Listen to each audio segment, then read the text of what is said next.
Para sa akin, ma'am, parang ginagamit ko lang si Rachel para makuha ang gusto ko. At kapag tapos na ang lahat, hindi ko na alam kung may lugar pa siya sa buhay ko. Ang mga salitang iyon ay parang patalim na humiwa sa katahimikan ng gabi. Nakatayo si Rachel sa labas ng pintuan. Ang kanyang mga kamay ay nanginginig habang hawak ang isang pilak na tray. Sa ibabaw nito ay may isang tasa ng mainit na gatas na hinaluan niya ng pulot at ang paborito niyang biskwit na maingat niyang inihanda. Gusto lang sana niyang suyuin ang pagod na asawa, pero ang bumungad sa kanya ay ang boses ni Mark na puno ng pandidiri at pagmamalupit. Sa loob ng silid, naririnig pa rin niya ang mapanuyang tawa ng kanyang biyenan na si Doña Esmeralda. Tama ka, anak. Sayang ang perang ginagastos natin sa babaeng yan. Siguraduhin mong sa susunod na buwan ay mapapirma mo na siya sa dokumento para makuha natin ang insurance niya. Pagkatapos, wala na tayong problema sa Sofia mo. Nanlamig ang buong katawan ni Rachel. Ang tray na hawak niya ay tila naging sobrang bigat, ngunit hindi niya ito binitawan. Dahan-dahan niyang inilapag ang tray sa sahig. Ang bawat pagdampi ng porselana sa kahoy ay tila isang mahinang hikbi sa gitna ng dilim. Napahawak siya sa kanyang tiyan, sa kinalalagyan ng munting buhay na pilit niyang pinoprotektahan sa gitna ng mundong puno ng lason. Ang kanyang mga mata, na dati ay puno ng pag-asa para sa kanilang pagsasama, ay unti-unting napuno ng pait. Hindi siya sumigaw, hindi siya kumatok. Sa halip, umatras siya ng dahan-dahan. Ang bawat hakbang ay puno ng bigat ng 10 taong pagsasakripisyo na tila walang saysay. Pagdating niya sa maliit na silid na tinutuluyan, napaupo siya sa gilid ng kama at napatingin sa maliit na bote ng gamot na nakatabi sa kanyang drawer. Ang mga bitaminang palaging ipinaiinom sa kanya ni Doña Esmeralda gabi-gabi. Ngayon lang niya napagtanto na ang bawat patak ng lunas na akala niya ay para sa kanyang pagbubuntis ay siya palang unti-unting pumapatay sa kanya. Isang matinding pait ang gumuhit sa kanyang lalamunan. Isang hapdi na hindi kayang lunasan ng anumang gamot. Naramdaman ni Rachel ang pagtulo ng isang mainit na luha sa kanyang pisngi, ngunit agad niya itong pinunasan. Hindi ito ang oras para sa pagluha.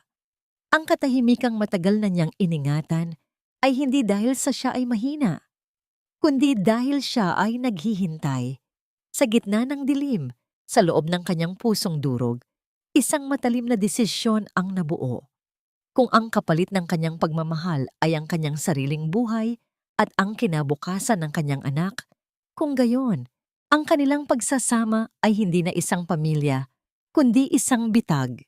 Napatitig siya sa kanyang mga kamay, ang mga kamay na nagturo sa mga bata sa paaralan, ang mga kamay na naglinis ng bahay na hindi man lang kinikilalang kanya.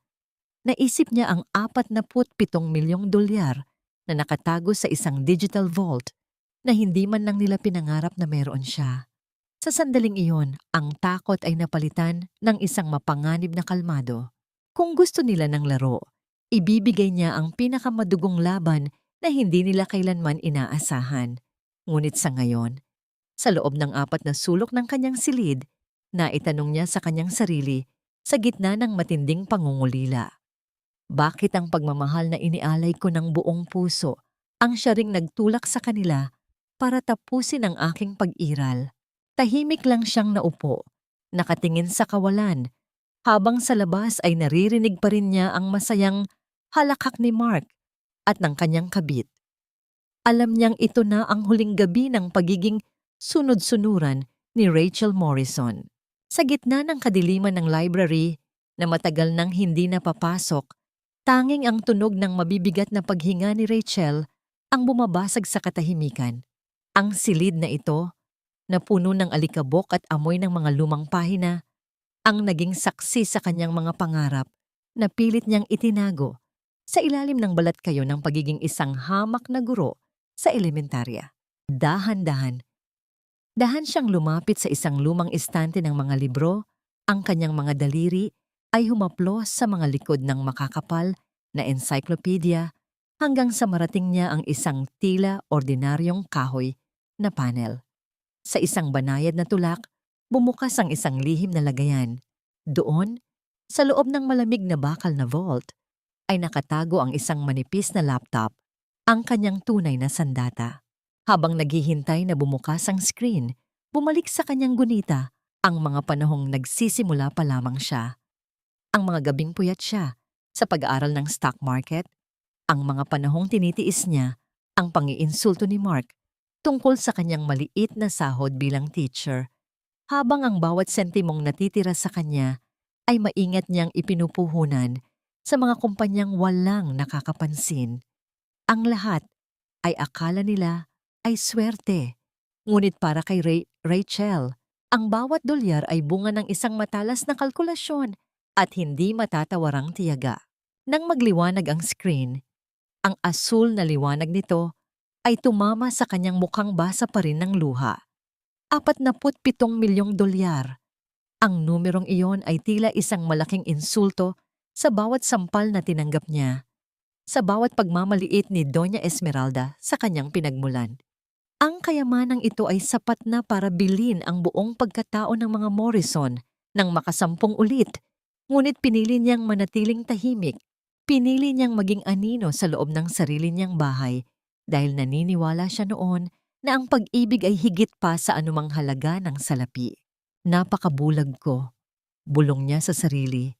Ang kanyang boses ay nanginginig sa pagitan ng galit at pagsisisi. Inalay ko ang lahat.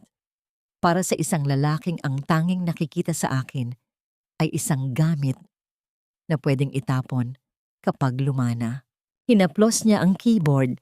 Ang bawat pindot niya ay tila isang hakbang papalayo sa babaeng dating sunod-sunuran. Sa bawat transaction na nakikita niya, naaalala niya ang bawat pagkakataong tinawag siyang walang pinag-aralan at dukhang teacher ng kanyang biyenan. Hindi nila alam na ang babaeng inaapi nila ang siyang nagpapatakbo ng isa sa pinakamalaking investment funds na lihim na humahawak sa mga utang ng kumpanya ni Mark. Ngunit ang katahimikan ni Rachel ay biglang nabulabog. Ang tunog ng mararahas na yabag sa labas ng library ay nagpabilis sa tibok ng kanyang puso. Ang boses ni Doña Esmeralda, na parang kaskas ng tuyong dahon sa semento, ay papalapit na sa pintuan. Rachel, alam kong nandyan ka. Bakit ang dilim-dilim sa loob? Ano na namang katamaran ang ginagawa mo sa silid na yan, sa halip na asikasuhin ang paglalaban ng mga kurtina? Mabilis na isinara ni Rachel ang laptop.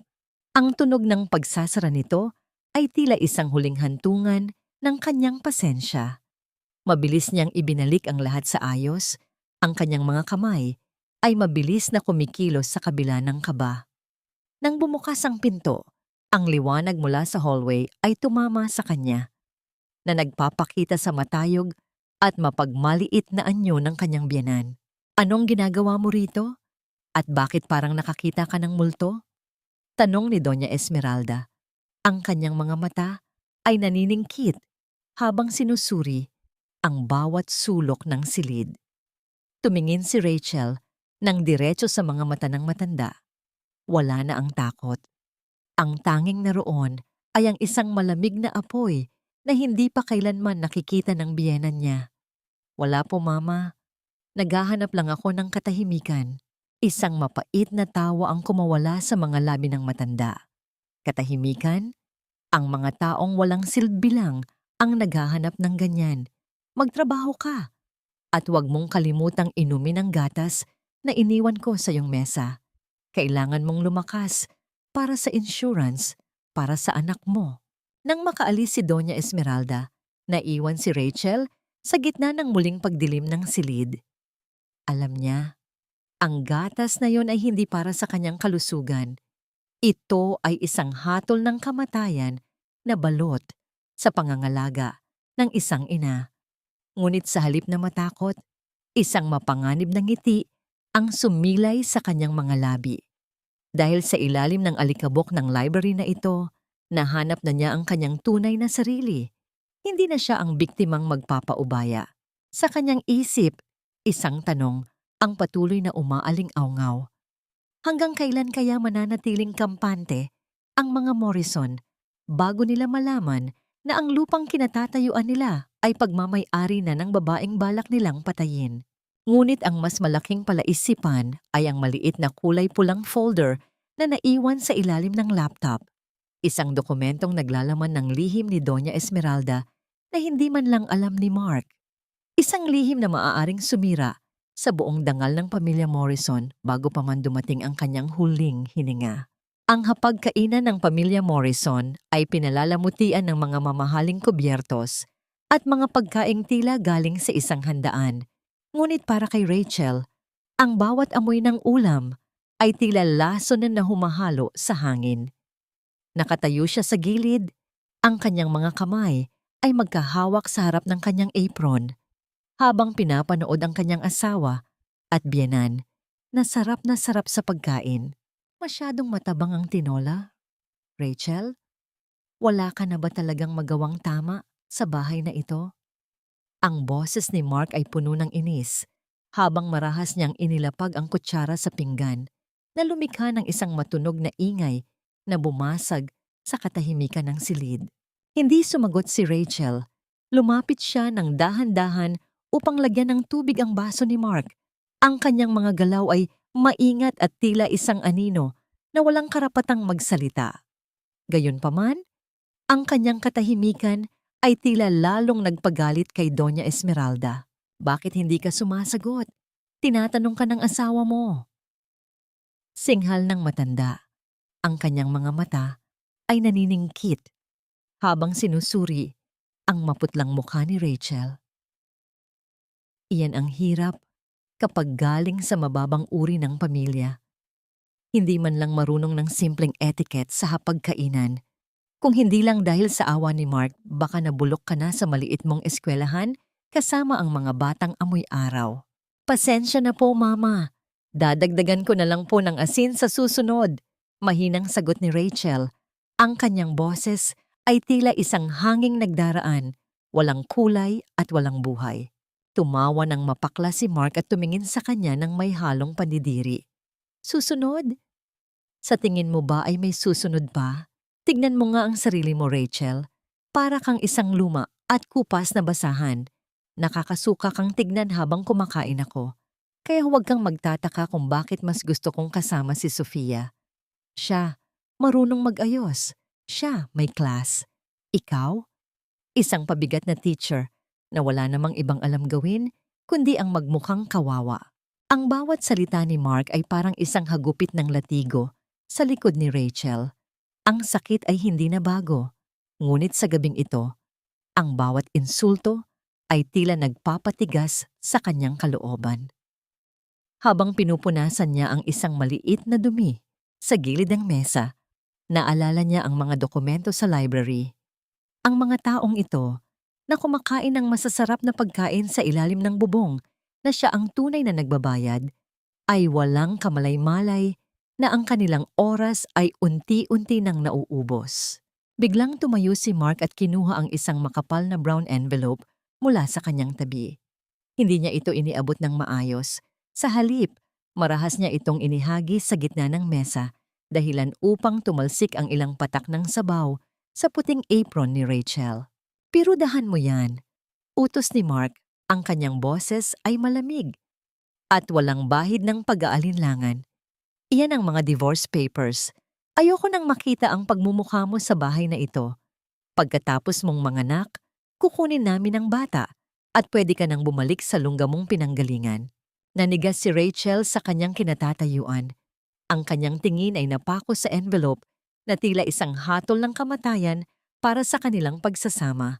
Ngunit sa likod ng kanyang mga mata, isang kakaibang liwanag ang sumilay. Mark, paano ang mga taon na inialay ko sa'yo? Bulong ni Rachel na tila sinusubukan pa ring humugot ng kaunting awa sa puso ng asawa. Ang mga taon na yon ay bayad na sa lahat ng pagkaing kinain mo rito. Sabat ni Doña Esmeralda habang dahan-dahang hinihiwa ang kanyang steak.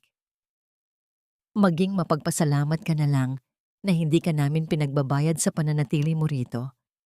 Pirmahan mo na yan para makalaya na ang anak ko sa sumpa ng pagiging asawa ng isang tulad mo. Kinuha ni Rachel ang envelope. Naramdaman niya ang magaspang na papel sa kanyang mga daliri. Tumingin siya kay Mark na ngayon ay abala na sa pag-inom ng alak. Tila wala nang pakialam kung anong mangyayari sa babaeng nangako ng habambuhay sa kanya. Sige, Mark, pipirmahan ko ito, sabi ni Rachel. Ang kanyang boses ay biglang naging matatag na nagpatigil sa pagsubo ni Doña Esmeralda. Ngunit bago pa man makapagsalita ang dalawa, isang malakas na pagtunog ng doorbell ang bumasag sa tensyon ng silid. Ang tunog ay sunod-sunod at tila may dalang masamang balita. Pumasok ang kanilang kasambahay na namumutla at nanginginig ang mga kamay. Senyora, Sir Mark, may mga tao po sa labas. Mula raw po sila sa bangko. May dala silang notice of foreclosure para sa bahay na ito. Ang baso ng alak sa kamay ni Mark ay tila naging bato. Ang mukha ni Doña Esmeralda ay nawalan ng kulay. Dahan-dahang ibinaba ni Rachel ang envelope sa mesa. Ang kanyang mga mata ay nanatiling kalmado habang pinapanood ang unti-unting pagguho ng mundo ng mga taong umapi sa kanya. Foreclosure? Imposible. Sigaw ni Mark habang nagmamadaling tumayo. Bayad ang lahat ng utang ng pamilyang ito. Tumingin si Rachel sa asawa. Ang kanyang labi ay bahagyang kumibot para sa isang ngiting hindi nito nakita. Isang lihim na hindi pa nila alam. Ang bangkong kinabubulag nila ay isa lamang sa mga kumpanyang pagmamay-ari na ng babaeng balak nilang itapon sa lansangan. Sino ang tunay na mawawalan sa gabing ito? At bakit may dalang ngiti ang babaeng kakahagis lang ng papeles ng paghihiwalay? Sa gitna ng San Sebastian Elementary School, kung saan ang ingay ng mga bata ay tila isang masayang musika, doon lamang nakakahanap ng tunay na kapayapaan si Rachel. Dito, hindi siya ang breeding machine ni Mark o ang dukhang manugang ni Doña Esmeralda. Dito, siya ay si Teacher Rachel, ang liwanag sa buhay ng mga batang nangarap din tulad niya.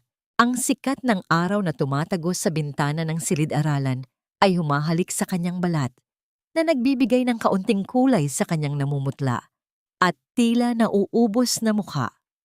Hawak niya ang isang piraso ng heso. Ang kanyang kamay ay bahagyang nanginginig habang isinusulat ang mga numero sa pisara. Sa bawat guhit, nararamdaman niya ang matinding pagod na tila humihigop sa kanyang kaluluwa, ngunit pinilit niyang ngumiti nang lumingon siya sa kanyang mga estudyante. Teacher, okay lang po ba kayo? Bakit po parang pawis na pawis kayo? Isang maliit na boses ang bumasag sa kanyang konsentrasyon. Si Lito iyon, ang batang palaging nakaupo sa harap na ang suot na uniforme ay may punit sa balikat at tila ilang beses nang nalabhan. Lumapit si Rachel sa bata. Ang kanyang mga hakbang ay mabigat, ngunit puno ng pagmamahal. Kinuha niya ang kanyang maliit na sewing kit mula sa bag, isang bagay na palagi niyang dala. Okay lang ako, Lito. Halika rito. Aayusin natin ang damit mo, bulong ni Rachel. Dahan-dahan niyang itinahi ang punit sa balikat ng bata. Sa bawat tusok ng karayom, nararamdaman ni Rachel ang isang uri ng paghilom. Ito ang kanyang mundo. Isang mundong marunong magpahalaga sa maliliit na bagay. Isang mundong malayo sa karangyaan, ngunit puno ng katapatan.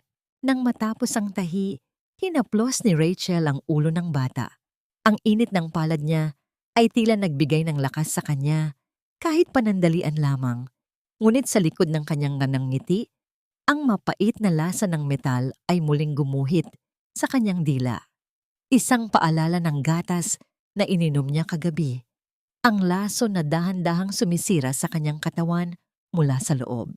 Natapos ang klase at ang mga bata ay masayang nagtakbuhan palabas. Ang kanilang mga tawa ay tila unti-unting lumalayo hanggang sa muling manaig ang katahimikan sa loob ng silid. Naupo si Rachel sa kanyang lumang silya. Ang kanyang paningin ay nagsimulang lumabo. Ang mga makukulay na drawing sa pader ay tila umiikot at ang hangin sa loob ng silid ay naging sobrang bigat. Napahawak siya sa kanyang tiyan. Ang munting buhay sa loob niya ay tila naghahanap din ng lakas. Kailangan nating lumaban, anak. Kaunti na lang. Pagsusuma mo niya sa sarili, ang kanyang boses ay tila isang pabulong na panalangin.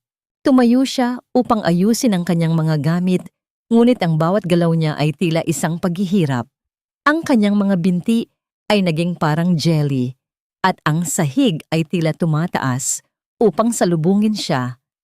Isang matinding kirot ang gumuhit sa kanyang dibdib, at isang malapot na pula ang lumabas mula sa kanyang bibig, na pumatak sa malinis na puting sahig ng paaralan.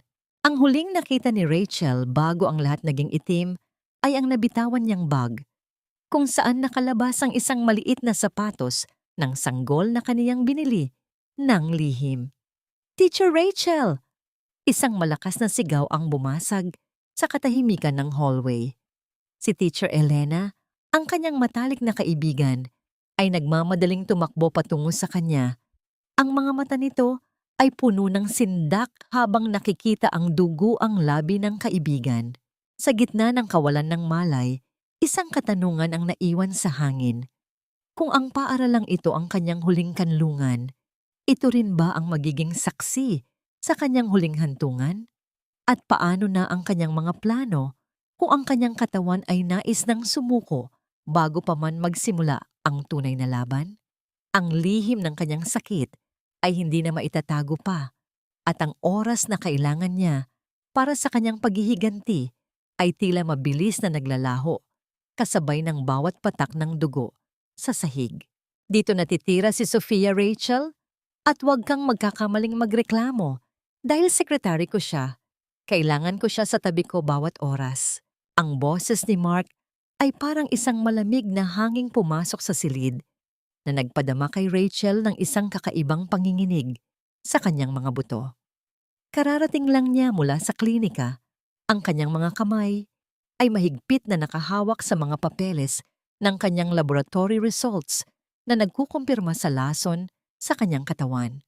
Ngunit ang sakit na dulot ng kanyang karamdaman ay tila walang binatbat sa sakit na bumulaga sa kanya sa gitna ng kanilang sala. Doon, sa upuang paborito ni Rachel, ay nakaupo ang isang babaeng nakasuot ng pulang sutla. Ang amoy ng mamahaling pabango nito ay tila sumasakal sa hangin. Si Sofia iyon. Ang babaeng naging mitya ng maraming gabi ng pagluha ni Rachel ay narito na, sa loob mismo ng kanyang tahanan, na tila isang reynang naghihintay na pagsilbihan. "Hi Rachel, I hope you don't mind sharing your space. Masyado kasing busy si Mark sa office, kailangan niya ng mag-aalaga sa kanya." Sabi ni Sofia, ang kanyang boses ay puno ng mapait na tamis habang dahan-dahan siyang tumatayo upang lapitan si Rachel. Hindi makagalaw si Rachel sa kanyang kinatatayuan. Ang kanyang paningin ay napako sa leeg ni Sofia. Doon, nakabitin sa maputing balat ng kabit ay ang gintong kwintas na may maliit na krus, ang tanging pamanang iniwan ng yumaong ina ni Rachel bago ito pumanaw. Isang hiyas na itinago ni Rachel sa kanyang jewelry box at binalak na ibigay sa kanyang magiging anak. Ang kwintas ko," pabulong na sabi ni Rachel.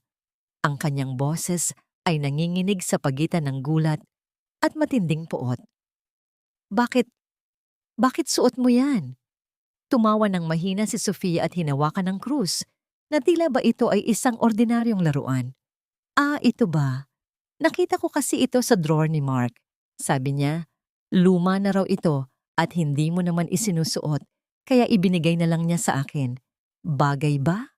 Tumingin si Rachel kay Mark, na ngayon ay abala sa pag-aayos ng kanyang kurbata sa harap ng salamin. Tila walang anumang nangyayaring masama. "Mark, kinuha mo ang huling alaala ng nanay ko para ibigay sa kanya? Paano mo nagawa iyon?" Humarap si Mark ng may halong inis. "Masyado kang madamot, Rachel. Isang lumang kwintas lang yan. Napakarami mo namang drama. Tignan mo nga ang sarili mo. Para kang bangkay na naglalakad. Kaysa pakialaman mo ang gamit ni Sofia, bakit hindi mo asikasuhin ang hapunan? Gutom na kami. Sa gilid ng pintuan, lumitaw si Doña Esmeralda. Ang kanyang muka ay puno ng pagkagalak habang tinitignan si Sofia. Huwag mo nang pansinin ang babaeng iyan, Sofia. Ganyan talaga ang mga taong walang pinag-aralan. Laging naghahanap ng pag-aawayan. Halika na. Iwanan na natin ang katulong na yan para makapagluto na siya. Naiwan si Rachel sa gitna ng sala. Ang kanyang mga kamay ay nakakuyom hanggang sa bumaon ang kanyang mga kuko sa kanyang palad. Ang bawat hakbang ng tatlo patungo sa dining room ay tila isang pagyurak sa kanyang huling piraso ng dignidad. Ang kanyang puso ay tila isang basong unti-unting nagkakadurog-durog. Ang bawat piraso ay sumasaksak sa kanyang kaluluwa. Dahan-dahan niyang ibinulsa ang kanyang medical report. Ang lason sa kanyang dugo ay maaaring dahan-dahang kumukuha ng kanyang lakas. Ngunit ang kawalang hiyaan ng mga taong ito ay nagbigay sa kanya ng isang bagong uri ng buhay. Isang buhay na ang tanging layunin ay ang makitang bumagsak ang bawat isa sa kanila. Habang nakatayo siya sa dilim, naramdaman niya ang isang mahinang sipa sa kanyang sinapupunan. Isang paalala na hindi siya nag-iisa sa laban na ito. Hinaplos niya ang kanyang tiyan, ang kanyang mga mata ay nanatiling nakapako sa pintuan kung saan naririnig niya ang masayang tawanan ni Mark at Sofia. Sandali na lang anak, bulong niya sa hangin. Ang kanyang boses ay tila isang sumpa na bumabalot sa buong bahay. Ang bawat luha na kinuha nila sa atin, babayaran nila ng higit pa sa inaasahan nila. Ngunit sa likod ng kanyang matatag na paninindigan, isang lihim na takot ang bumagabag sa kanya. Nakita niya ang isang maliit na vial ng gamot sa bag ni Sofia, isang gamot na pamilyar sa kanya. Bakit may dala ang kabit ni Mark ng kaparehong lason na dahan-dahang pumapatay sa kanya? May kinalaman ba si Sofia sa balak ni Doña Esmeralda? O may mas malalim pa silang plano na hindi pa niya natutuklasan? Ang gabi ay tila naging mas mahaba at ang bawat segundong lumilipas ay tila isang hakbang patungo sa isang bangin na walang balikan. Ito na ang huling piraso ng puzzle, attorney. Siguraduhin mong walang makakalusot. Ang boses ni Rachel ay parang isang malamig na bulong sa loob ng maliit at madilim na opisina ni Attorney Elias. Ang silid ay puno ng amoy ng lumang papel at mainit na kape. Isang pamilyar na bango na nagbibigay kay Rachel ng kakaibang kapanatagan sa gitna ng bagyong kanyang pinagdaraanan. Si Elias, isang lalaking may mapuputing buhok at mga matang puno ng karanasan, ay tumingin sa kanya nang may halong lungkot at paghanga.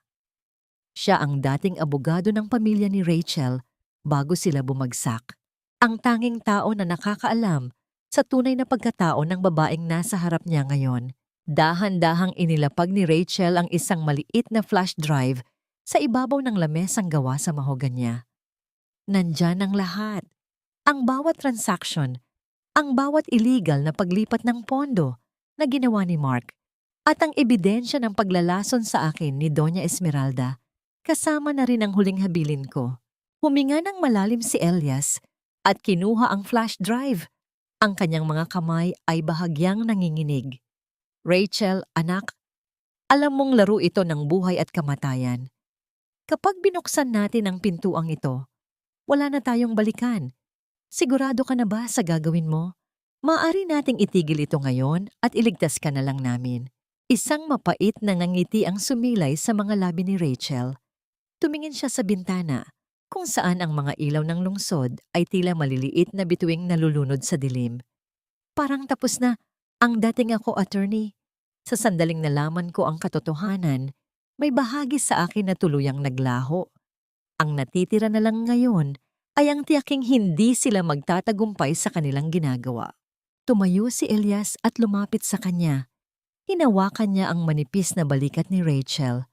Naramdaman ng matandang abogado kung gaano nakapayat ang babae. Tila isang anino na lamang na pilit kumakapit sa mundo. Sana ay hindi mo na kailangang dumanas ng ganito. Napakabuti mong tao, Rachel. Ang kabutihan ay naging kahinaan ko sa loob ng 10 taon, attorney. Sagot ni Rachel habang dahan-dahang inaayos ang kanyang scarf upang itago ang mga pasa sa kanyang leeg na dulot ng panghihina ng kanyang mga ugat. Ngayon, ang kahinaang iyon ang magiging mitya ng kanilang pagbagsak. Gusto kong ischedule ang paglalabas ng video sa mismong araw ng aking burol. Gusto kong makita nila ang aking mukha habang nawawala sa kanila ang lahat. Natahimik ang buong silid. Tanging ang mahinang pag-ikot ng lumang electric fan sa itaas ang naririnig na tila isang orasan na nagbibilang ng bawat segundong natitira sa buhay ni Rachel. Kinuha ni Rachel ang isang baso ng tubig sa lamesa, ngunit bago pa niya ito mailapit sa kanyang mga labi, isang matinding pangangatog ang lumukob sa kanyang katawan. Ang baso ay dahan-dahang nadulas sa kanyang mga daliri at bumagsak sa sahig na nagdulot ng isang matunog na pagkakabasag na tila isang babala. "Rachel!" Sigaw ni Elias habang inaalalayan siyang maupo. "Huwag po kayong mag-alala. Pagod lang ito." Hingal na sabi ni Rachel. Ang kanyang mga mata ay pilit na idinidilat sa kabila ng panlalabo ng paningin. "Attorney, pangako, ang mga bata sa school, siguraduhin mong mapupunta sa kanila ang pondo ng Lumina.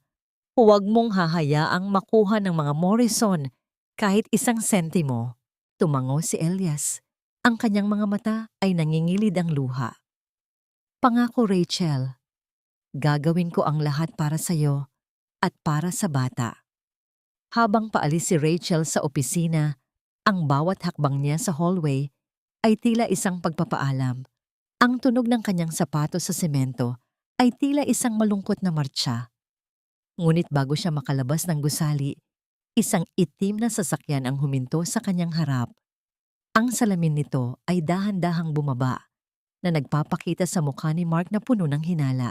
"Anong ginagawa mo rito sa opisina ng isang abogado, Rachel?" Tanong ni Mark. Ang kanyang boses ay tila isang matalim na kutsilyong sumusubok sa katapatan ng asawa. Nanigas si Rachel. Ang kanyang puso ay tila gustong kumawala sa kanyang dibdib. Tumingin siya kay Mark. Ang kanyang mga mata ay malamig at walang mababakas na takot. "Naghahanap lang ako ng paraan kung paano mapapabilis ang pirmahan natin sa divorce, Mark. Di ba yun naman ang gusto mo?" Naningkit ang mga mata ni Mark. Tila sinusuri kung nagsasabi ng totoo ang asawa. Ngunit bago pa siya makasagot, isang pamilyar na boses ang narinig mula sa loob ng sasakyan. "Honey, halika na. Naghihintay na ang reservation natin." Si Sofia iyon, nakaupo sa tabi ni Mark. Suot pa rin ang kwintas ni Rachel. Ngumiti si Mark at muling tumingin kay Rachel nang may pandidiri. "Mabuti naman at nagkakaintindihan tayo. Huwag mong uubusin ang oras ko sa mga walang kwentang bagay." Pinanood ni Rachel ang pag-alis ng sasakyan. Ang usok nito ay tila lumalamon sa kanyang pag-iral. Ngunit sa kanyang kamay, mahigpit niyang hawak ang isang maliit na susi. Ang susi sa isang safety deposit box na naglalaman ng huling sorpresa para kay Mark. Isang sorpresa na hindi tungkol sa pera, kundi tungkol sa tunay na pagkatao ng kanyang amang matagal nang nawawala. Ano kaya ang lihim na hawak ni Rachel tungkol sa pamilya Morrison na maaaring magpabago sa tingin ni Mark sa kanyang sariling dugo? At hanggang kailan kakayanin ng katawan ni Rachel ang unti-unting paglamon ng lason bago niya maisagawa ang huling hakbang ng kanyang plano? Ang puting likido sa loob ng baso ay tila isang malinis na anyo ng pagmamahal, ngunit para kay Rachel, ito ang mukha ng kamatayan na nakabalat kayo. Sa loob ng kanyang silid, kung saan ang tanging liwanag ay mula sa isang maliit na lampara, pinagmasdan niya ang gatas na iniwan ni Doña Esmeralda. Ang usok nito ay dahan-dahang nawawala. Tila isang huling hininga na pilit kumakawala sa hangin. Dahan-dahang kinuha ni Rachel ang isang maliit na vial mula sa kanyang bulsa.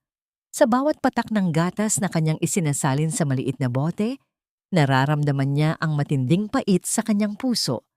Ito ang gatas na gabi-gabing ibinibigay sa kanya ng kanyang biyenan. Ang babaeng tinawag niyang mama sa loob ng 10 taon, ang babaeng pinaglingkuran niya ng higit pa sa kanyang sariling ina. Kinabukasan, habang nasa loob siya ng isang pribadong klinika sa labas ng bayan, hawak ni Rachel ang isang piraso ng papel na tila tumitimbang ng 1 tonelada. Ang mga salitang nakasulat doon ay hindi lamang mga terminong medikal. Ang mga ito ay hatol ng katotohanan. Arsenic, isang uri ng lason na dahan-dahang sumisira sa atay at bato. Isang lason na hindi agad nakamamatay, kundi unti-unting uubo sa iyong lakas hanggang sa magmukha kang namamatay sa natural na karamdaman. Bakit, Mama? Bulong ni Rachel habang nakatingin sa kawalan. Ang kanyang boses ay tila isang tuyong dahon na nilayoy ng hangin. Bakit kailangan ganito ang maging katapusan? Nang makauwi siya sa mansyon, sinalubong siya ng isang tanawing nagpabilis sa kanyang paghinga. Nakita niya si Doña Esmeralda sa sala, kausap ang isang lalaking naka-Amerikana. May hawak silang mga papeles na may tatak ng isang malaking insurance company. Ang matanda ay tila masayang-masaya. Ang kanyang mga mata ay nagniningning habang itinuturo ang ilang bahagi ng dokumento. Siguraduhin mong mabilis ang pag-release ng pera kapag nangyari na ang inaasahan natin. Ang boses ng matanda ay puno ng pagkagahaman, walang bakas ng konsensya. Kailangan nating bayaran ang mga utang ni Mark bago pa malaman ng publiko na bagsak na ang kumpanya. Napahawak si Rachel sa pader upang hindi matumba. Ang lason sa kanyang katawan ay hindi lamang para sa paghihiganti. Ito ay isang negosyo. Pinaplano nilang gamitin ang kanyang kamatayan upang isalba ang kanilang marangyang buhay. Ang bawat pang-iinsulto, ang bawat hapdi na nararamdaman niya ay may katumbas na halaga sa pera para sa kanila. Dahan-dahang lumakad si Rachel patungo sa kusina. Ngunit bago pa siya makalampas, narinig niya ang tawag ng kanyang biyenan. "Rachel! Halika rito." Humarap si Rachel, pilit na itinatago ang panginginig ng kanyang mga kamay. Lumapit ang matanda sa kanya. Hinawakan ang kanyang pisngi ng may pekeng pag-aalala. Ang haplos nito ay parang isang ahas na gumagapang sa kanyang balat. "Ininom mo ba ang gatas mo kagabi? Napansin kong tila mas maputla ka ngayon. Huwag mong kakalimutang uminom gabi-gabi, ha? Para sa inyo yan ng bata." Sabi ni Doña Esmeralda. Ang kanyang mga labi ay nakakurba sa isang mapait na ngangiti. Tumingin si Rachel ng diretso sa mga mata ng matanda. Sa unang pagkakataon, hindi siya umiwas. "Opo, Mama. Ininom ko po. Nararamdaman ko na nga po ang epekto sa katawan ko.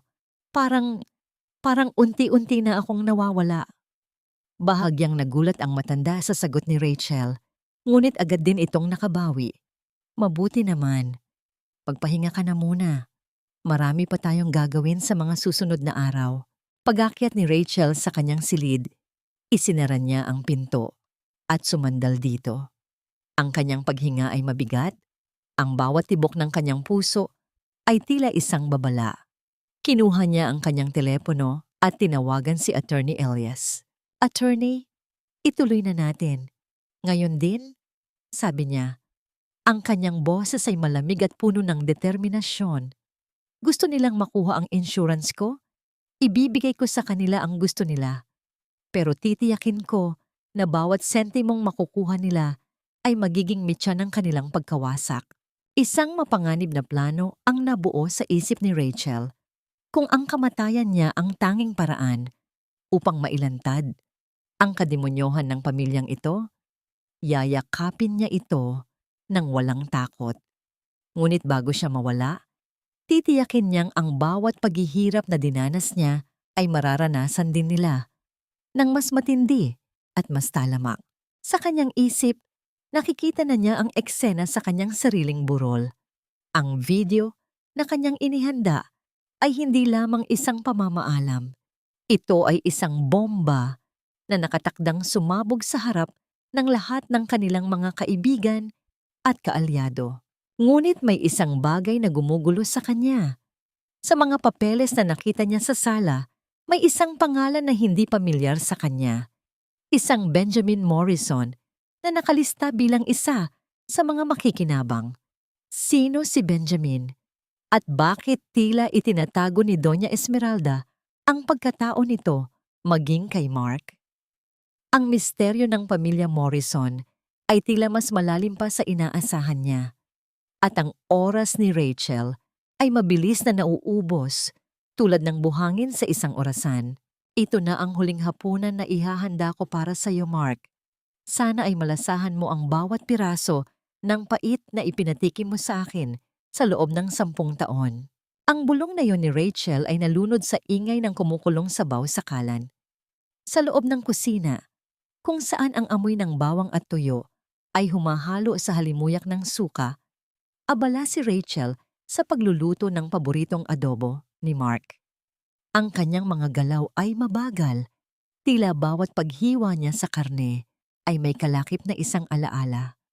Mga alaalang dati ay nagbibigay sa kanya ng ngiti, ngunit ngayon ay nagdudulot na lamang ng hapdi. Pumasok si Mark sa kusina. Suot ang kanyang mamahaling Amerikana habang nakasunod sa kanya si Sofia na tila isang aninong hindi humihiwalay. Ang tawanan nila ay tila mga tinik na tumutusok sa pandinig ni Rachel. Hindi man lang siya tinapunan ng tingin ng kanyang asawa. Sa halip, diretso itong lumapit sa kalan at sumilip sa niluluto niya. Mabuti naman at naisipan mong magluto ng matino, Rachel.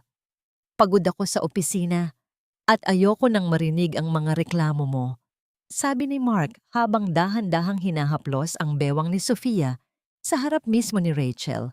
Tumingin si Rachel kay Mark. Ang kanyang mga mata ay malalim at tila nakakakita sa kabilang buhay. Lahat ng gusto mo, Mark, ibinigay ko. Ngayong gabi, gusto ko lang na mabusog ka. Dahil pagkatapos nito, hindi mo na muling matitikman ang luto ko. Isang mapait na tawa ang kumawala kay Sofia. Narinig mo yon, honey? Parang nagpapaalam na ang asawa mo. Baka naman aalis ka na talaga. Huwag kang mag-alala. Ako na ang bahala sa bahay na ito kapag wala ka na. Hindi kumibo si Rachel. Ipinagpatuloy niya ang pag-aayos ng lamesa. Inilapag niya ang mga plato ng may matinding pag-iingat. Ang tunog ng porselana sa kahoy na lamesa ay tila isang malungkot na ritmo. Sa gitna ng pagkain, pinanood ni Rachel ang kanyang asawa. Nakita niya ang pagkasabik ni Mark sa pagkain, ang kawalan ng pakialam nito sa babaeng nasa harap niya na dahan-dahan nang nauubos ang hininga. Matapos ang hapunan, nang ang lahat ay nasa kani-kanilang silid na, pumasok si Rachel sa kanyang maliit na study room. Inilock niya ang pinto at kinuha ang kanyang video camera. Inilagay niya ito sa tapat ng kanyang mukha. Ang liwanag ng kamera ay tumama sa kanyang mga mata na nagpapakita ng isang determinasyong hindi matitinag ng kamatayan. Ito ang huling mensahe ko para sa inyong lahat. Panimula niya. Ang kanyang boses ay mahina, ngunit bawat salita ay may bigat ng isang sumpa. Sa mga sandaling pinapanood ninyo ito, wala na ako. Pero bago ako umalis, hayaan ninyong ipakita ko sa inyo ang tunay na kulay ng pamilya Morrison. Nagsalita siya tungkol sa lason, tungkol sa insurance, at tungkol sa 47 milyong dolyar na nakatago sa ilalim ng kanyang pangalan. Ngunit sa gitna ng kanyang pagre-record, biglang huminto si Rachel. Napahawak siya sa kanyang dibdib. Ang hangin sa silid ay tila biglang nawala. Ang kanyang paningin ay nagsimulang maging itim at ang bawat tibok ng kanyang puso ay tila isang malakas na tambol na bumabasag sa kanyang katahimikan. Anak, sandali na lang. Bulong niya habang pilit na inaabot ang save button ng camera. Isang matinding pag-ubo ang yumanig sa kanyang manipis na katawan. Ang dugo ay muling dumanak, pumapatak sa lens ng camera na nagbibigay ng isang madugong kulay sa kanyang huling pagtatala. Sa kabila ng hapdi, isang bagay ang nahagip ng kanyang paningin sa ilalim ng pintuan. Isang anino na nakatayo at tila nakikinig. Ang pinto ay dahan-dahang bumukas nang walang anumang ingay. Ang malamig na hangin mula sa hallway ay pumasok. At doon, nakatayo si Doña Esmeralda. Hawak ang isang susi.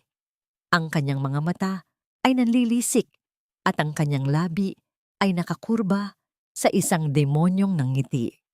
Akala mo ba ay hindi ko alam ang ginagawa mo, Rachel? Ang boses ng matanda ay tila isang bulong mula sa impyerno.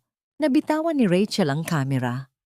Ang tunog ng pagbagsak nito sa alpombra ay tila ang huling hantungan ng kanyang plano.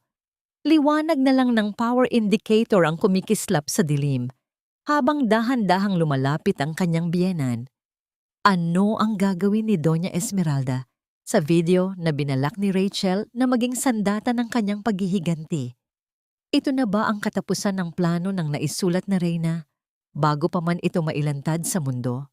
Hayaan mo na siyang mamatay sa sarili niyang drama, Mom. Mas mahalaga ang celebration natin dito sa hotel. Hayaan mo siyang mag-isa sa bahay. Ang boses ni Mark mula sa speakerphone ay tila isang malupit na hanging sumampal sa nanlalamig na mukha ni Rachel. Nakahandusay siya sa malamig na sahig ng kanyang silid-aralan sa loob ng mansyon. Ang kanyang mga daliri ay pilit na kumakapit sa gilid ng mesa. Ang bawat salita ng kanyang asawa ay mas masakit pa kaysa sa lason na ngayon ay tuluyan ng lumalamon sa kanyang mga lamang loob. Ang silid ay binalot ng isang nakabibinging katahimikan. Tanging ang mahinang pag-ikot ng orasan sa dingding ang nagsisilbing saksi sa kanyang huling pakikipaglaban. Ang kanyang paningin ay unti-unti nang nilalamon ng kadiliman, ngunit sa gitna ng kanyang paghihirap, nararamdaman niya ang isang mahinang tibok sa loob ng kanyang tiyan, isang munting buhay na tila nagpapaalam na rin bago pa man masilayan ang liwanag. Dahan-dahang bumukas ang pinto at ang liwanag mula sa hallway ay nagpakita sa anino ni Doña Esmeralda. Hindi ito tumakbo upang tulungan siya. Hindi ito sumigaw upang tumawag ng saklolo. Sa halip, ang matanda ay dahan-dahang lumapit. Ang kanyang mga hakbang ay tila isang martsa ng kamatayan sa ibabaw ng makapal na alpombra. Yumuko si Doña Esmeralda at tinitigan ang namumuting mukha ni Rachel. Walang bakas ng habag sa kanyang mga mata, tanging ang isang malamig na pagkalkula. Inilapit niya ang kanyang daliri sa ilalim ng ilong ni Rachel. Tinitiyak kung may hangin pa bang lumalabas mula rito. Sa wakas, matatapos na rin ang pagiging panggulo mo sa pamilyang ito. Bulong ng matanda. Ang kanyang boses ay tila isang kaskas ng tuyong dahon sa semento. Salamat sa iyong insurance, Rachel. Ang iyong kamatayan ang magliligtas sa aming dangal. Pilit na idinilat ni Rachel ang kanyang mga mata. Isang huling pagsisikap na tingnan ang demonyong nasa harap niya. Ang kanyang lalamunan ay tuyong-tuyo at ang bawat paghinga ay tila 1,000 karayom na tumutusok sa kanyang baga. Ngunit sa kabila ng lahat, isang bahagyang ngiti ang sumilay sa kanyang mga labi.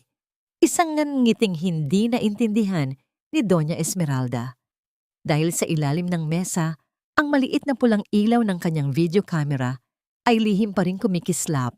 Kinuha ng matanda ang kanyang telepono, ngunit hindi ang ospital ang tinawagan niya. Hello, Mr. Santos? Ihanda mo na ang lahat ng papeles para sa insurance claim ni Rachel Morrison. Oo, nangyari na ang inaasahan natin. Siguraduhin mong walang magiging problema sa release ng pera.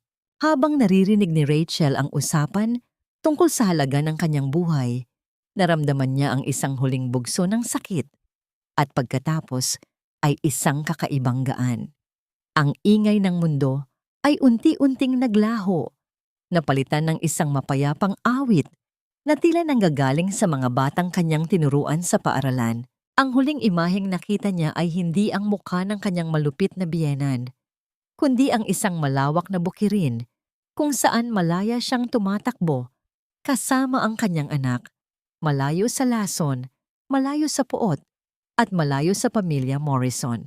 Ang kanyang kamay ay dahan-dahang bumagsak sa sahig. Ang mga daliri ay bumitaw na sa huling kapit sa mundo. Sa gabing iyon, ang reyna ng katahimikan ay tuluyan ng nanahimik. Ngunit ang katahimikang ito ay hindi tanda ng pagkatalo. Ito ang katahimikan bago ang pagputok ng isang napakalakas na bagyo. Nang matiyak ni Doña Esmeralda na wala ng buhay kanyang ay ang kanyang manugang, dahan-dahan niyang ipinikit ang mga mata ni Rachel at inayos ang damit nito, tila ba inihahanda ang isang biktima para sa isang palabas. Pagkatapos, lumabas siya ng silid at marahas na isinara ang pinto na nag-iwan ng isang tunog na umalingaw-ngaw sa buong mansyon. Bakit tila mas naging malamig ang hangin sa loob ng bahay nang mamatay si Rachel? At ano ang nakatago sa loob ng maliit na locket na hawak pa rin ni Rachel sa kanyang kabilang kamay na hindi napansin ni Doña Esmeralda? Ang gabi ay tila naging mas madilim at ang bawat segundong lumilipas ay tila isang countdown para sa isang kaganapang yayanig sa bawat sulok ng lipunang kinalalagyan ng mga Morrison. Sayang naman ang ibinayad natin sa insurance kung hindi natin gagawing kapanipaniwala ang palabas na ito. Ang boses ni Doña Esmeralda ay parang isang matalim na bubog na humiwa sa katahimikan ng malawak na bulwagan. Nakasuot siya ng isang mamahaling itim na terno. Ang bawat tahi nito ay sumasalamin sa karangyaan ng pamilya Morrison. Sa harap niya ay ang kabaong ni Rachel, isang puting kabaong na pinaliligiran ng mga pinakamahal na puting rosas at liryo. Ang amoy ng mga bulaklak ay napakabango, ngunit para sa sinumang nakakaalam ng katotohanan, ito ay amoy ng isang mabulok na kasinungalingan. Sa isang sulok ng bahay panalangin, nakatayo si Mark. Hawak niya ang isang panyo at paminsan-minsan ay nagpupunas ng kanyang mga mata, na tila ba may mga luhang lumalabas mula rito. Ngunit sa tuwing tatalikod ang mga bisita, ang kanyang mga mata ay agad na naghahanap kay Sofia, na nakatayo hindi kalayuan sa kanya. Nakasuot din ng itim, ngunit may nakakalokong nangiti sa likod ng kanyang belo. Ang bawat hikbi ng mga guro mula sa San Sebastian Elementary School na dumating upang makiramay ay tila isang malakas na sampal sa konsensya na wala naman ang mga Morrison. Ang mga bata na tinuruan ni Rachel ay nag-alay ng mga maliliit na sulat at bulaklak sa paanan ng kabaong. Ang kanilang mga mukha ay puno ng tapat na pangungulila para sa kanilang paboritong guro. Dahan-dahang lumapit si Attorney Elias sa gitna ng bulwagan. Ang tunog ng kanyang sapatos sa makintab na sahig ay tila isang babala na papalapit na ang oras ng paniningil. Hawak niya ang isang maliit na itim na bag. Ang kanyang mukha ay seryoso at walang mababakas na emosyon. Nang makita siya ni Mark, agad na nagbago ang anyo ng huli at nagkunwaring lalong nalulungkot. Attorney Elias, salamat sa pagdating. Napakasakit ng nangyari sa asawa ko. Hindi ko alam kung paano kami magsisimula muli. Sabi ni Mark, ang kanyang boses ay nanginginig sa pekeng emosyon. Tiningnan ni Elias si Mark ng diretso sa mga mata. Isang tingin na tila ba binabasa ang bawat kasinungalingang nakatago sa likod ng mga itim na lente ng salamin nito. Nandito ako, hindi lamang para makiramay, Mark. Nandito ako para tuparin ang huling kahilingan ni Rachel. Nagkaroon ng bulungan sa loob ng silid. Ang mga bisita ay tila nakaramdam ng isang kakaibang tensyon. Lumapit si Doña Esmeralda. Ang kanyang mga kilay ay nagtagpo sa hinala. Huling kahilingan, ang alam ko ay wala siyang iniwan, kundi ang kanyang mga lumang gamit at mga utang sa paaralan. Isang mapait na ngiti ang sumilay sa mga labi ni Elias. Nagkakamali po kayo, senyora. May iniwan si Rachel na isang video, isang huling mensahe para sa inyong lahat, lalo na para sa inyo, Mark at Senyora Esmeralda. At nakiusap siya na ipakita ito sa harap ng lahat ng kanyang mga kaibigan, pamilya, at lalo na ng media na narito ngayon. Sa sandaling iyon, ang mukha ni Mark ay nawalan ng kulay. Ang kaba sa kanyang dibdib ay tila isang mabilis na tambol na hindi niya mapatigil. Tumingin siya kay Sofia na ngayon ay nagsisimula na ring mangamba. Itinuro ni Elias ang malaking monitor sa gilid ng kabaong. Ang screen na dati ay nagpapakita lamang ng mga slide ng litrato ni Rachel. Ang bawat segundong lumilipas ay tila isang dambuhalang pabigat na dumadagan sa balikat ng mga Morrison. Ang katahimikan sa loob ng funeral hall ay naging napakabigat. Tila ba ang hangin ay naging yelo na hindi kayang tunawin ng anumang init. Dahan-dahang itinaas ni Elias ang isang remote control. Sabi ni Rachel, ang katotohanan ay hindi kailanman nananatiling nakabaon. Maaaring tumahimik siya sa loob ng 10 taon, ngunit ang kanyang huling hininga ang magsisilbing tinig na yayanig sa pamilyang ito. Bago pa man makapagsalita o makahadlang, si Doña Esmeralda, pinindot na ni Elias ang play button. Ang unang lumitaw sa screen ay hindi ang mukha ni Rachel, kundi isang madilim na kuha ng isang silid. Ang boses na narinig ay hindi ang boses ni Rachel, kundi ang boses ni Mark at Sofia na masayang nagtatawanan habang pinaplano ang pagkuha sa insurance money ng asawa. Ang buong funeral hall ay nabalot ng isang nakabibinging pagkagulat. Ang mga bisita ay napasinghap. Ang ilan ay napahawak sa kanilang bibig sa tindi ng pait na kanilang naririnig. Anong mangyayari sa susunod na bahagi ng video? At paano haharapin ng mga Morrison ang katotohanang ang biktima na akala nila ay tahimik na ay siya palang maglalantad ng kanilang pinakamadilim na sikreto sa harap ng buong mundo? Hindi niyo kailanman nalaman kung sino ang totoong babaeng pinakasalan mo, Mark. Akala niyo ba ay isang dukhang teacher lang ang unti-unti ninyong pinapatay? Ang boses ni Rachel sa video ay kalmado, malamig, at puno ng isang uri ng kapangyarihan na hindi kailanman nakita ng mga Morrison noong siya ay nabubuhay pa. Sa malaking screen sa gitna ng bulwagan, ang mukha ni Rachel ay malinaw na malinaw. Walang bakas ng sakit, tanging ang isang matapang na paninindigan. Ang bawat salita niya ay umalingaw-ngaw sa bawat sulok ng funeral hall, na tila ba ang pader mismo ay nagsasalita para sa kanya. Ang mga bulungan sa loob ng silid ay biglang natigil nang magbago ang imahe sa screen. Hindi na ito mukha ni Rachel. Sa halip, lumitaw ang mga dokumento ng bangko, mga investment portfolio, at isang malaking numero na nagpatingkad sa paningin ng lahat. 47 milyong dolyar. Kasunod nito ay ang pangalan ng kumpanyang Lumina Investment Fund at sa ilalim nito, ang pangalan ni Rachel Morrison bilang nag-iisang may-ari. Anong kasinungalingan ito? Sigaw ni Mark. Ang kanyang boses ay nanginginig sa takot at galit. Sinubukan niyang sumugod sa harap upang hatakin ang mga kable ng monitor, ngunit hinarang siya ng 2 malalaking lalaki na kasama ni Attorney Elias. Ang tunog ng kanyang sapatos na kumakaladkad sa sahig ay tila isang desperadong sayaw ng isang taong huli na sa kanyang sariling bitag. Umupo ka, Mark. Ang boses ni Elias ay matigas pa sa bato. Hayaan mong tapusin ng asawa mo ang kanyang huling sasabihin. Napako ang tingin ng mga bisita sa screen. Ipinakita sa video ang mga lihim na transaksyon kung saan ang kumpanya ni Mark ay dahan-dahang binibili ng Lumina. Ang bawat utang na akala ni Mark ay nabayaran na. Ang bawat utang na akala niya ay nabaon na sa limot ay hawak na pala ng asawang binaliwala niya. Ang mansyong kinatatayuan nila, ang mga sasakyang ipinagmamalaki nila, at maging ang mga alahas na suot ni Doña Esmeralda.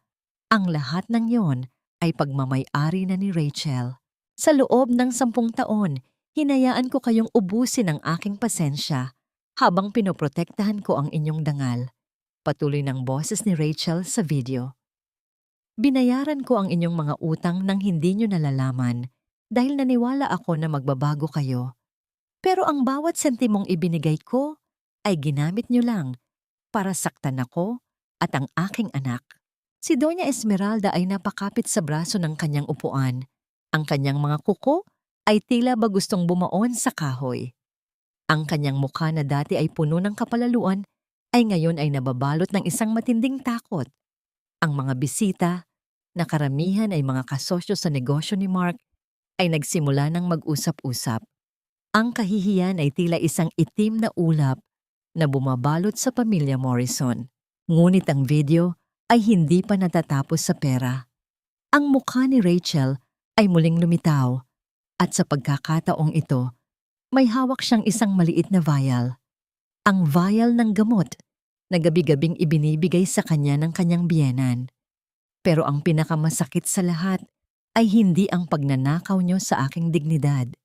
Ang boses ni Rachel ay nagsimulang mabasag sa emosyon, kundi ang pagtatangka ninyong Kathleen, ang buhay ko, para sa isang insurance policy na kayo rin naman ang may gawa. Tumigil ang mundo para kay Mark at Doña Esmeralda nang marinig ang huling pangungusap. Ang video ay biglang nag-cut sa isang record ng usapan sa pagitan ni Doña Esmeralda at ng isang doktor na hindi kilala. Attorney, itigil mo yan! Fake news yan! Sinisiraan lang ako ng babaeng yan! Sigaw ni Doña Esmeralda. Ang kanyang boses ay tila isang matinis na tunog na nakakabingi. Ngunit ang mga tao sa paligid ay hindi na nakikinig sa kanya. Ang lahat ng mga mata ay nakapako sa screen, naghihintay sa susunod na sasabihin ng boses mula sa hukay. Kung akala nyo ay pera lang ang kukunin ko sa inyo, nagkakamali kayo, sabi ni Rachel. Ang kanyang mga mata sa video ay tila tumitingin ng diretso sa kaluluwa ng kanyang mga mamamatay tao. Dahil sa gabing ito, hindi lang ang inyong yaman ang mawawala. Ang inyong kalayaan ang susunod na sisingilin ko. Isang malakas na tunog ng pagbukas ng pinto ang narinig sa likuran ng bulwagan. Ang mga unipormadong pulis ay dahan-dahang pumasok. Ang kanilang mga yabag ay tila isang huling hantungan para sa mga Morrison. Ano ang ebidensyang hawak ni Rachel na magpapatunay na ang kanyang pagkamatay ay hindi isang aksidente, kundi isang planadong pagpatay? At paano madadamay si Sofia sa gulo na akala niya ay siya ang magiging bagong reyna? Ang tensyon ay abot langit, at ang bawat segundong lumilipas ay tila isang hakbang patungo sa isang katotohanang mas madilim pa sa kamatayan. Hindi sapat na kunin ang inyong yaman, Mark. Kailangang pagbayaran ninyo ang bawat patak ng lason na ibinigay niyo sa akin. Ang boses ni Rachel sa monitor ay tila naging mas malalim, mas malamig, at mas nakakapanghilakbot habang ang mga pulis ay dahan-dahang lumalapit sa gitna ng funeral hall. Ang tunog ng kanilang mabibigat na sapatos sa makintab na sahig ay tila isang hatol na hindi na mababawi pa. Nakatayo si Mark sa gitna ng bulwagan. Ang kanyang mukha ay kasing puti ng kabaong ng kanyang asawa, habang ang kanyang mga kamay ay nanginginig sa matinding takot. Bitawan niyo ako! Wala kayong ebidensya! Kasinungalingan lang ang lahat ng ito! Sigaw ni Mark habang pilit na kumakawala sa mga pulis na humahawak sa kanyang braso. Ang tunog ng kanyang pakikipagbuno ay tila isang desperadong ingay sa gitna ng isang sagradong lugar. Ngunit ang video ay hindi tumigil. Ang susunod na eksena ay nagpakita kay Rachel na nasa loob ng kanyang silid, ilang araw bago siya pumanaw. Hawak niya ang pulang vial na nakuha niya mula sa bag ni Sofia. Dahan-dahan niyang iniharap ang vial sa kamera. Ang kanyang mga mata ay puno ng pait at determinasyon. Ang gamot na ito ay hindi para sa akin, sabi ni Rachel sa video. Ang kanyang boses ay tila isang bulong mula sa kabilang buhay. Ito ang lason na ibinibigay sa akin ni Sofia at ng aking biyenan. Akala niyo ba ay iniinom ko ang bawat baso ng gatas na iniiwan niyo? Hindi. Bawat patak nito ay itinabi ko at ipinasuri sa laboratorio. Isang malakas na pagsinghap ang narinig mula sa mga bisita nang lumitaw sa screen ang lab report na may pirma ng isang kilalang toxicologist. Malinaw na nakasulat ang salitang arsenic at ang dosis nito na sapat upang pumatay ng isang tao sa loob ng ilang linggo. Ang katahimikan sa funeral hall ay naging napakabigat. Tila ba ang bawat taong naroon ay hindi na makahinga sa tindi ng revelasyong kanilang nasaksihan. Tumingin si Mark kay Sofia na ngayon ay pilit na sumisingit sa gitna ng maraming tao upang makatakas. Ngunit bago pa siya makarating sa pintuan, isang babaeng pulis ang humarang sa kanya. Ang tunog ng pagkakasara ng pinto ay tila isang huling hantungan para sa kanyang mga pangarap na maging bagong reyna ng mansyon. "Sofia, honey, ipaliwanag mo ito!" sigaw ni Mark. Ang kanyang boses ay puno ng pagkabigla at galit. "Sabi mo ay bitamina lang ang ibinibigay mo kay Rachel para bumilis ang claim natin sa insurance. Hindi mo sinabing papatayin mo siya." Isang mapait na tawa ang kumawala kay Sofia. Ang kanyang mukha na dati ay mukhang anghel ay ngayon ay nababalot ng isang demonyong anyo. "Wala ka na ring silbi, Mark. Masyado kang mahina. Kung hindi ko ginawa iyon, baka hanggang ngayon ay nagtitiis pa rin tayo sa kahirapan dahil sa kumpanya mong pabagsak na." Ang bawat salita ni Sofia ay tila isang sampal sa mukha ni Mark. Ngunit hindi pa doon nagtapos ang lahat. Ang video ay muling nagbago ng imahe. Sa pagkakataong ito, ipinakita ang isang record ng tawag sa telepono ni Sofia. Isang pangalan ang lumitaw na nagpatahimik maging kay Doña Esmeralda, Benjamin Morrison. Nang marinig ang pangalang iyon, ang mukha ni Doña Esmeralda ay nawalan ng kontrol. Ang kanyang panginginig ay hindi na dahil sa takot, kundi dahil sa isang lihim na matagal na niyang ibinaon sa limot. Tumingin si Rachel sa kamera. Isang maliit na ngiti ang sumilay sa kanyang mga labi na tila ba alam niya ang bawat reaksyong mangyayari sa loob ng silid. "Mark, akala mo ba ay si Sofia ang kakampi mo?" sabi ni Rachel sa video. "Si Sofia ay matagal nang nagtatrabaho para sa kapatid mong itinapon ng inyong pamilya.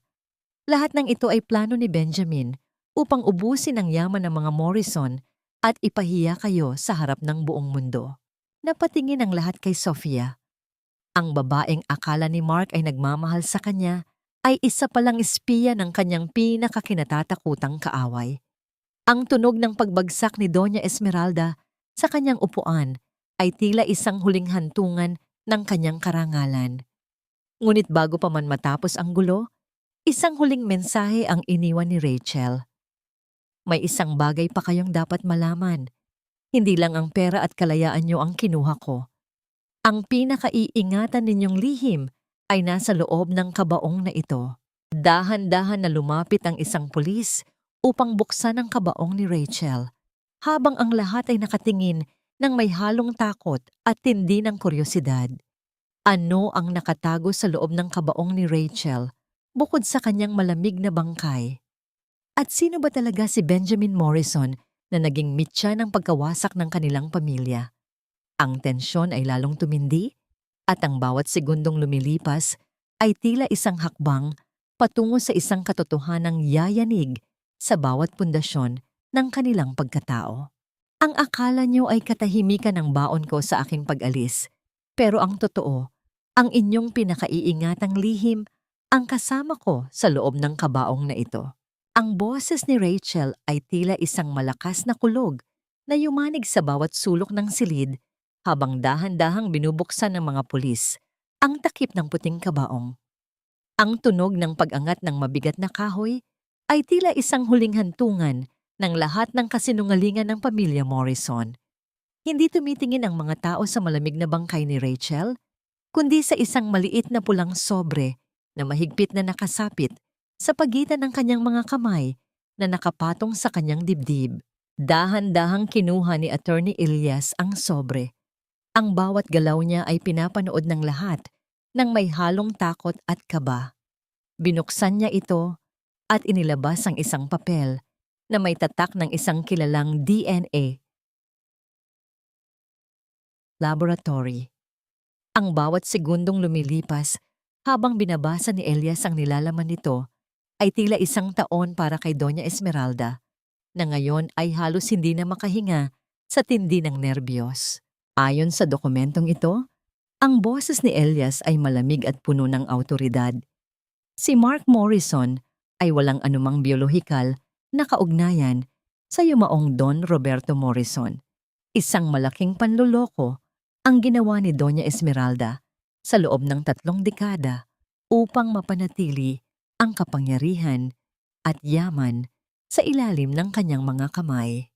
Ang funeral hall ay binalot ng isang nakabibinging katahimikan bago ito napalitan ng malalakas na bulungan at hiyaw ng pagkagulat. Ang mukha ni Mark ay naging kasing puti ng pader. Ang kanyang mga tuhod ay nanginig hanggang sa siya ay tuluyang napaluhod sa sahig. Ang tunog ng kanyang pagbagsak ay tila ang pagguho ng buong mundo na kanyang kinatatayuan. Ang lahat ng karangyaan, ang lahat ng pagmamayabang, at ang lahat ng pangaaping ginawa niya kay Rachel ay nakabatay sa isang malaking kasinungalingan. Hindi totoo yan. Sinungaling si Rachel. Peke ang dokumentong yan. Ang sigaw ni Doña Esmeralda ay tila isang matinis na tunog ng isang hayop na nasasaktan, ngunit walang sino man ang lumapit upang tulungan siya. Ang kanyang mga kaibigan sa mataas na lipunan ay dahan-dahang lumalayo. Ang kanilang mga mukha ay puno ng pandidiri at pangingilabot. Habang nagkakagulo, muling lumitaw ang mukha ni Rachel sa monitor.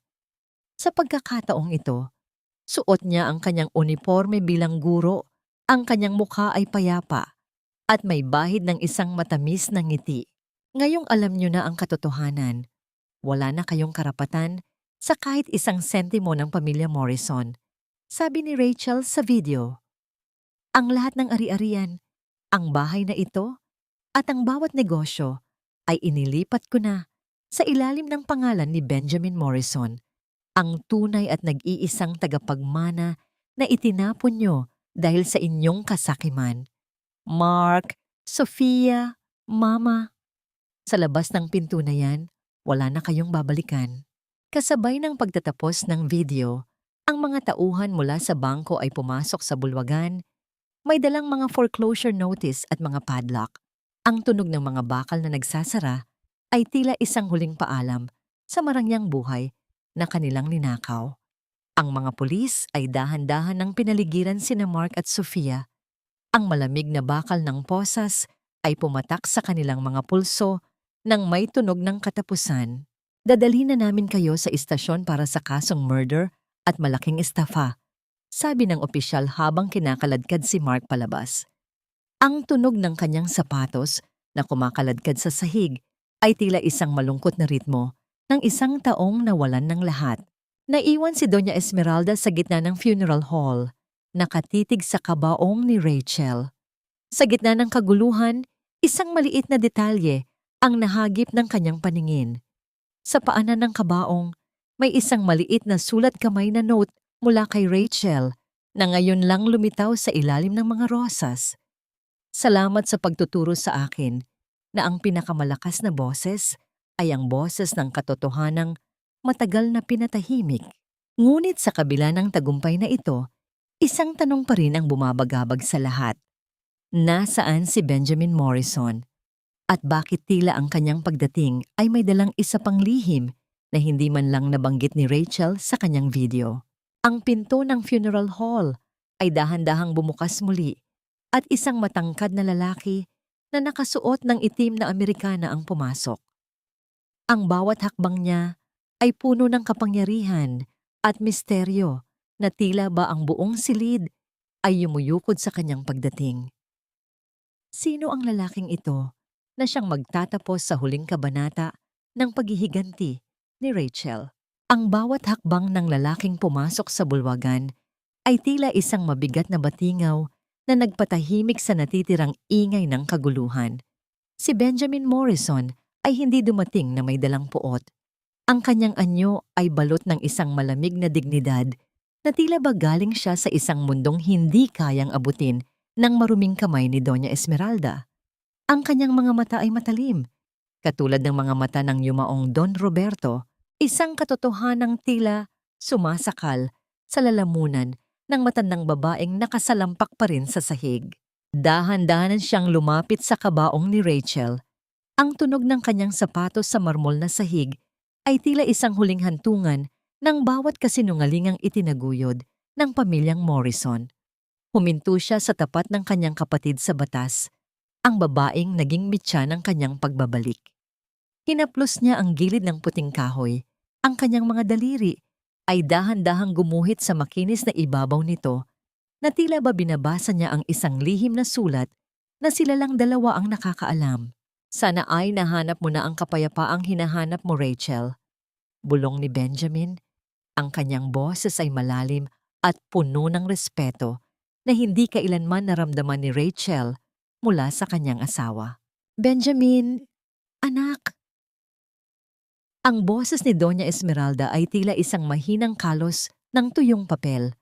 Puno ng desperasyon habang sinusubukang gumapang patungo sa lalaki. Tulungan mo ako. Ang babaeng iyan. Sinisira niya ang pamilya natin.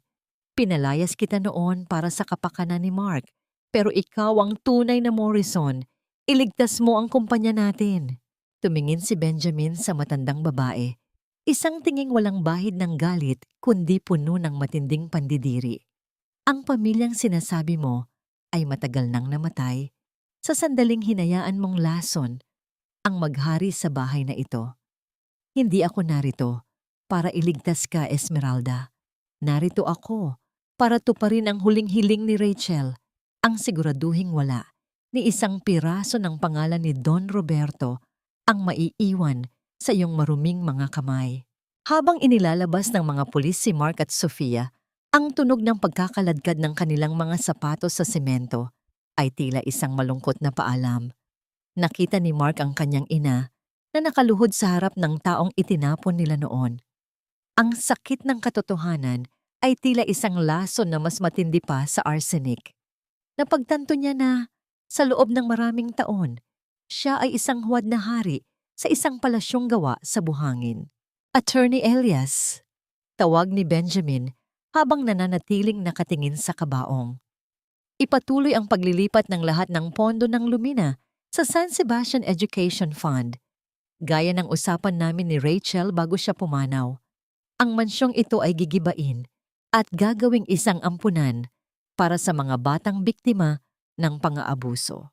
Isang matinding hikbi ang kumawala kay Doña Esmeralda. Ang tunog ng kanyang pag-iyak ay tila isang mapait na musika sa gitna ng malamig na bulwagan. Ang karangyaan na kinalakihan niya ay unti-unti nang naglalaho kasabay ng paglubog ng araw. Kinuha ni Benjamin ang isang maliit na puting sobre mula sa kanyang bulsa. Ang huling sulat na ibinigay sa kanya ni Rachel bago ang gabi ng kamatayan nito. Dahan-dahan niya itong binuksan sa harap ng kabaong. Ang sulat ay hindi tungkol sa paghihiganti. Ito ay tungkol sa isang bata. Isang lihim na nagpapatunay na ang pag-ibig ni Rachel ay mas malalim pa sa anumang puot. Rachel, bulong ni Benjamin habang binabasa ang mga huling salita ng babae. Ibigay mo sa kanila ang lahat ng yaman. Benjamin, pero hayaan mong ang aking anak ang maging tunay na tagapagmana ng aking katahimikan. Napatingin si Benjamin sa kabaong at doon niya napansin ang isang maliit na sapatos ng sanggol na nakasuksok sa gilid ng mga rosas. Ang kapares ng sapatos na nabitawan ni Rachel sa paaralan. Isang matinding kurot sa puso ang naramdaman ng lahat ng nakasaksi sa eksenang iyon. Ang hustisya ay nakamit na, ngunit ang presyo nito ay isang buhay na hindi na kailanman maibabalik. Nang dahan-dahang lumabas ang mga tao at naiwan ang katahimikan sa funeral hall, tanging ang mahinang pag-ihip ng hangin mula sa bintana ang naririnig, na tila ba isang banayad na haplos ni Rachel sa mga naiwang nagmamahal sa kanya. Ngunit sa labas ng pintuan, isang bagong mukha ang naghihintay, isang mukha mula sa nakaraan ni Rachel na hindi man lang nabanggit sa kahit anong video. Sino ang taong ito na may dalang mga dokumentong magpapatunay na ang anak ni Rachel ay maaari pa palang nabubuhay?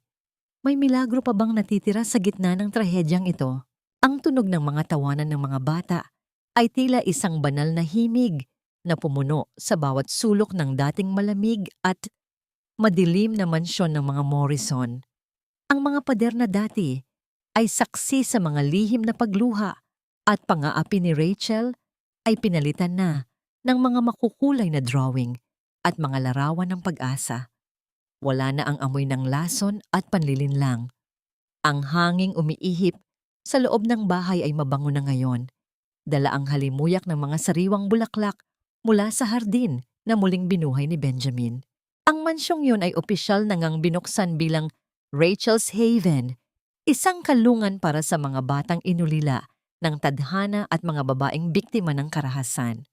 Sa gitna ng malawak na bulwagan, kung saan dati ay nakatayo, ang mapang-aping anyo ni Doña Esmeralda ay nakasabit ngayon ang isang dambuhalang painting ni Rachel. Ang kanyang mga mata sa larawan ay tila sumusunod sa bawat galaw ng mga tao. May dalang isang ninangiting puno ng kapayapaan at pagpapatawad. Sa isang sulok ng hardin, nakaupo si Attorney Elias. Pinapanood ang mga bata na nagtatakbuhan. Ang kanyang mukha ay maaliwalas, tila nabunutan ng isang napakalaking tinik sa puso. Sa tabi niya ay si Benjamin Morrison, ang lalaking naging tanging sandigan ng plano ni Rachel. Sana ay nakikita niya ito ngayon, attorney. Bulong ni Benjamin habang tinitingnan ng isang maliit na bata na nagdidilig ng mga rosas. Nakikita niya ito, Benjamin. Ang bawat tawa ng mga batang yan ay pasasalamat sa kanyang sakripisyo, sagot ni Elias. Ang kanyang boses ay puno ng emosyon. Ngunit may isang bagay na kailangan mo nang malaman. Isang lihim na tanging kaming dalawa lang ni Rachel ang nakakaalam hanggang sa huling sandali na nahimik ang buong paligid. Ang tanging naririnig ay ang mahinang kaluskos ng mga dahon sa hangin. Inilabas ni Elias ang isang lumang sobre mula sa kanyang bulsa, ang sobreng hindi kasama sa mga video na ipinalabas sa burol. Noong gabing isinugod si Rachel sa ospital, bago siya tuluyang bumitaw, nagkaroon ng isang milagro.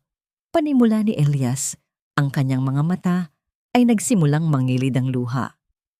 Ang mga doktor ay nagawang mailigtas ang sanggol sa pamamagitan ng isang emergency procedure. Inakala ng mga Morrison na namatay ang bata kasama si Rachel dahil iyon ang ipinalabas naming balita upang maprotektahan ang bata mula sa kanilang mga kamay. Ang puso ni Benjamin ay tila tumigil sa pagtibok. Nasaan siya, attorney? Nasaan ang anak ni Rachel? Sa halip na sumagot, itinuro ni Elias ang isang maliit na silid sa itaas ng mansyon.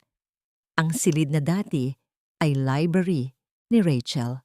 Doon, sa tapat ng bintana, ay nakatayo ang isang yaya na may kargang isang sanggol na nakabalot sa puting kumot. Ang sanggol ay may mga matang kasing linaw ng kristal at may balat na kasing puti ng mga rosas ni Rachel. Dahan-dahang umakyat si Benjamin. Ang bawat hakbang niya sa hagdan ay puno ng kaba at pananabik.